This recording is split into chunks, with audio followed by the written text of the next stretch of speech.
Started on this end now. I ordered the shelves, but they aren't coming until Saturday. Hopefully they'll get here sooner, but I'm not expecting them before Saturday. So all I can really do for right now is some cleaning up and organizing. I had a problem last summer because I had the cats, I don't know if you can see this, use the top of the ductwork as a highway. Yes, you. Because they're little jerks. And I've got to figure out how to get them to stop doing that, because at one point they came over here, over the hot water heater, and flipped the switch on this, which I didn't even know existed, and I didn't have hot water for almost a week because I didn't know to turn that back on. So, cats, man.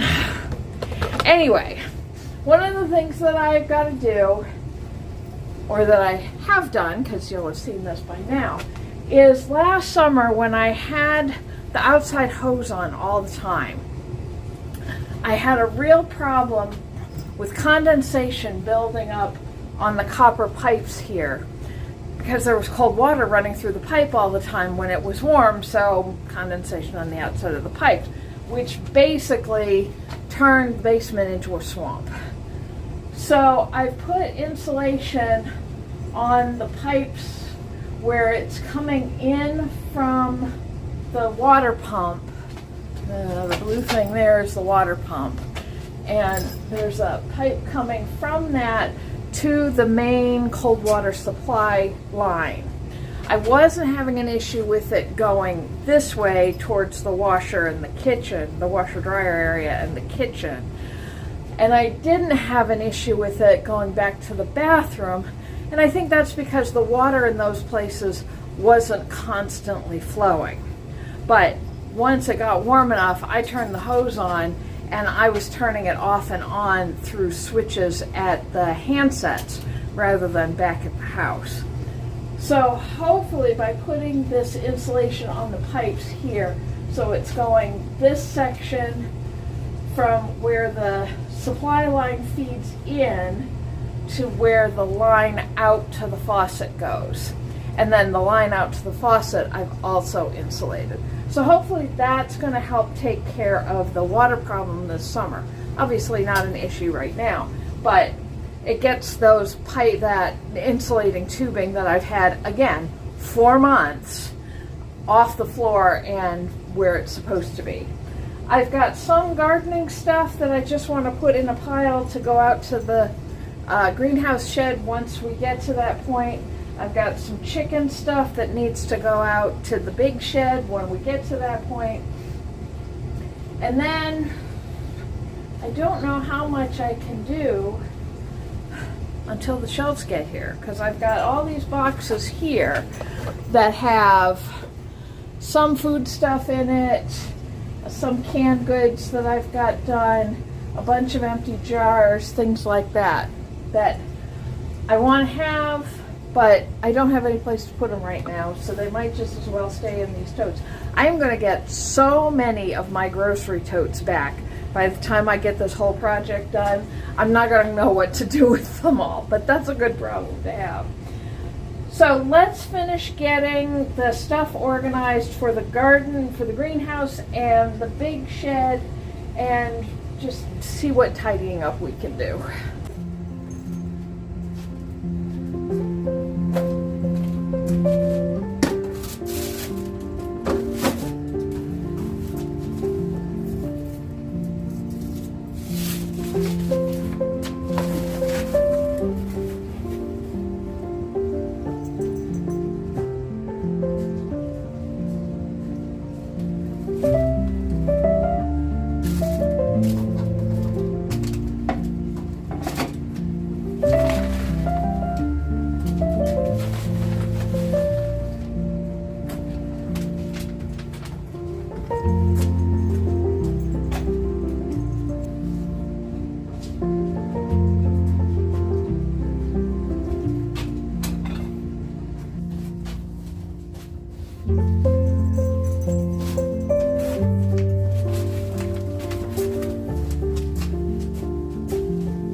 So this is another one of those jobs that putting it off made it feel a lot more overwhelming than it actually was.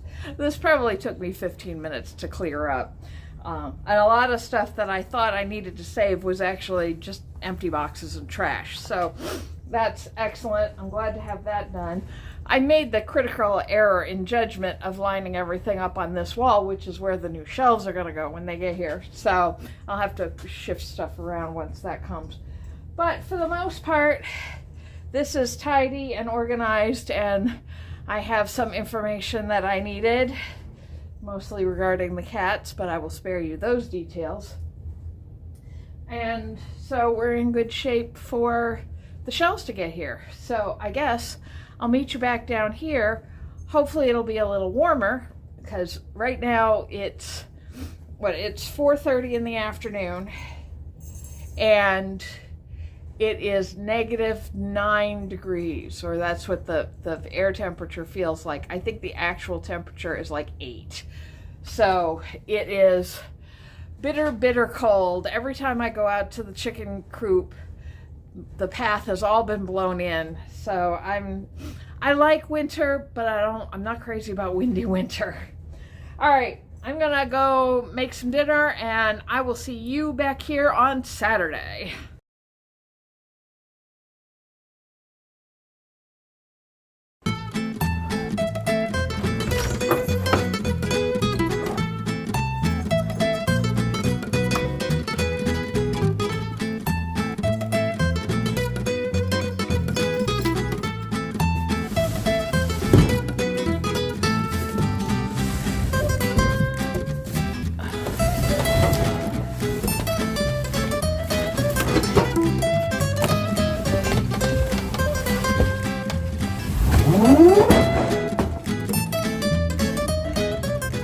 welcome back to the basement. It's actually Sunday. I had my introduction to beekeeping class yesterday, and I was presenting, which for a first year beekeeper is kind of intimidating, but I think it went well. And while I was there, my shelves got delivered. So let's get them set up. I'm going to set them up a little bit differently than I did the ones for the workshop area, and see how much we can get loaded and organized before I have to go to church in 2 hours.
All right, so that took me 1 hour and 15 minutes, so not too bad.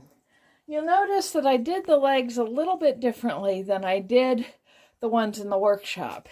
And that's for exactly this reason.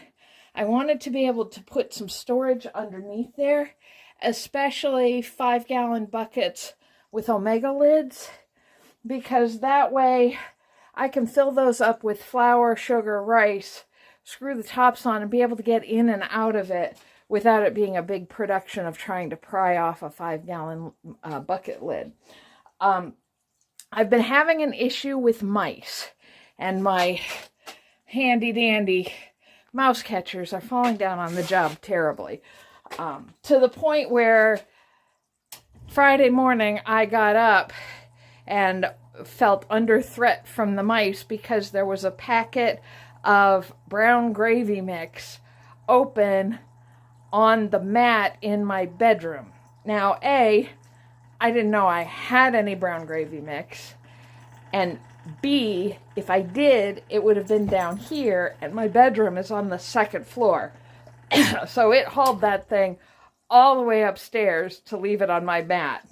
So, needless to say, I'm having to take measures, and they aren't working so well because I'm an idiot. I very carefully put a couple of snap traps in. I like these best because they dispatch the mice really quickly. I've tried doing have heart traps. They don't work so well for really small rodents, and I did glue traps once and will never make that mistake again. So I filled them up with peanut butter, set them up, and completely forgot to close the peanut butter jar and take it back upstairs with me. So the open peanut butter jar was sitting right where this one is now, and the lid was sitting over here. And as I'm organizing things today, I realized my mistake and that there was mouse poo in both places. So they like the peanut butter, but they weren't going anywhere near the traps, because why did they need to? I'd left a buffet out for them. So, dumb on me. So you can see I keep a lot of canned goods here. I'm hoping to start shifting some of this over from store-bought goods to home canned goods. Do you see what these cats do?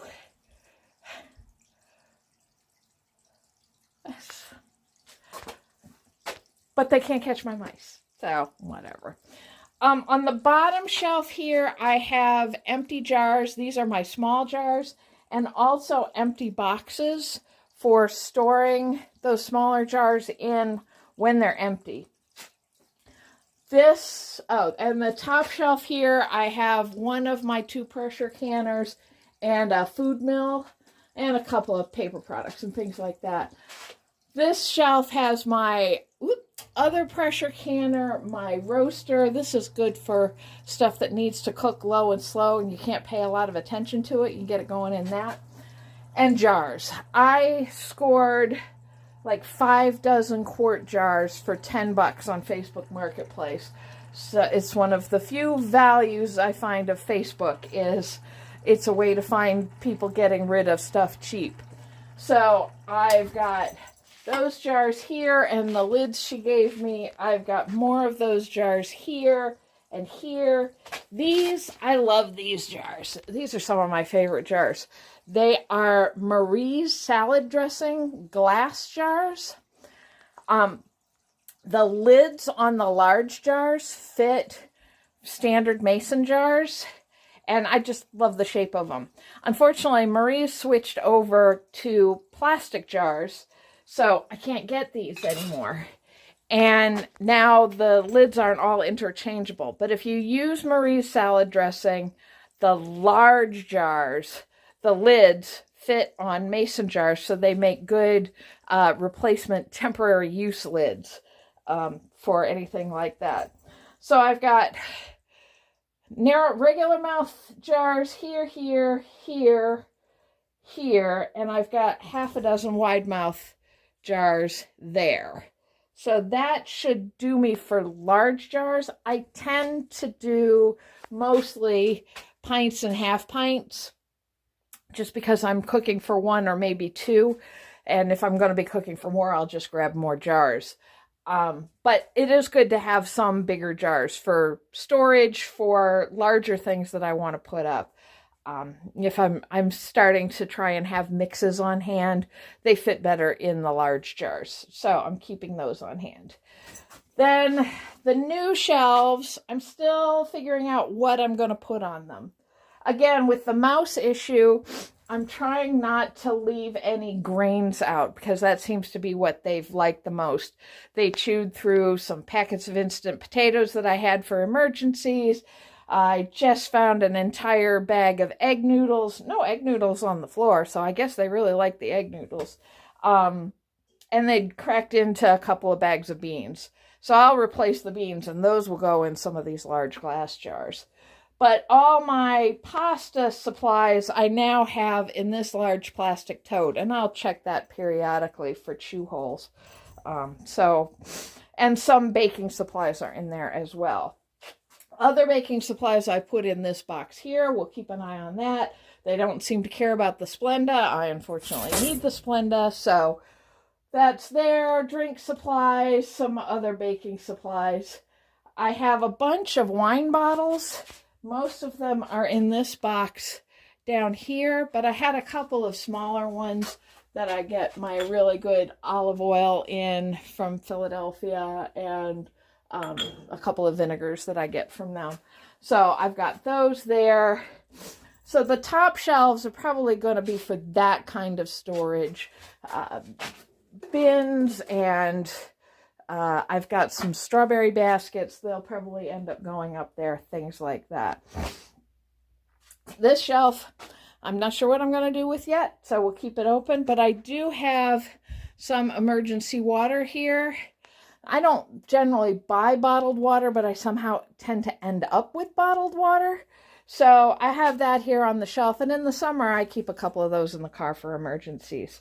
And then these totes here and the water bottle are my shelter-in-place emergency supply. We don't have a lot of weather issues here. I mean, if we get a blizzard, we get a blizzard. You stay home. We have very, very rarely had hurricane issues come through here. But I'm high enough up that I don't think the water is going to be an issue for me. Wind obviously is an issue for anybody in a hurricane. My biggest problem is losing power. Because if I lose power, I don't have the water pump, so I can't get water. I don't have the switch for the furnace, so I don't have heat. And my stove is also electric, so I can't cook. Now, a couple of those things I can deal with. The heat, I've got the fireplace. I'll just close up the house and limit it to a couple of rooms and use the fireplace. Food, I'm a camper. I have a propane stove, a couple of propane tanks. I even have a mini stove with a couple of propane tanks for that, so I can cook. Water has been my biggest concern in situations like this, because I need water, the cats need water, the chickens need water, any other animals that I have need water. Now, the animals, at least 3 seasons out of the year, I can water out of the pond. But that's a lot harder for us. I do have a couple of water filters. I can filter water if I'm desperate, but it's very small amounts at a time. So that's not as convenient. So I wanted to get set up with a shelter-in-place kit. So I have paper plates, paper cups. No, they're not environmental, but when you don't have water to wash, being not environmental is better than being bacteria-filled. So we have those just for those emergencies. I have baby wipes, again, just for those emergencies. I'm starting to build up an emergency water supply. I want to have 3 or 4 of those. I think you're supposed to have 2 per person. And now that there's 2 people in the house, I need more water. But I can build that up over time. And then the top 2 boxes are going to be for emergency food. So at the moment, it's got peanut butter crackers. I've got some mini Reese's Reese's Snickers bars that I got at Halloween. I've got ramen in there, and I've got instant potatoes. So I need to add a couple of other things to that.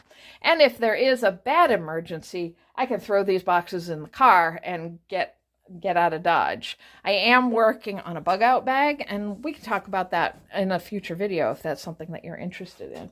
But so having that organized, and at least I can throw things in it as I pick them up at the grocery store, is going to make that a lot easier. But so now I have a nice, clean, organized space and lots of open room to expand. And especially as we're coming into the garden season, I hope to put up a lot more produce this year. I don't generally do tomatoes, but I'm going to try and do more tomatoes this year, just to try and get away from so much store-bought. And that, I think, until we get the electric wiring moved around, takes care of the basement for now.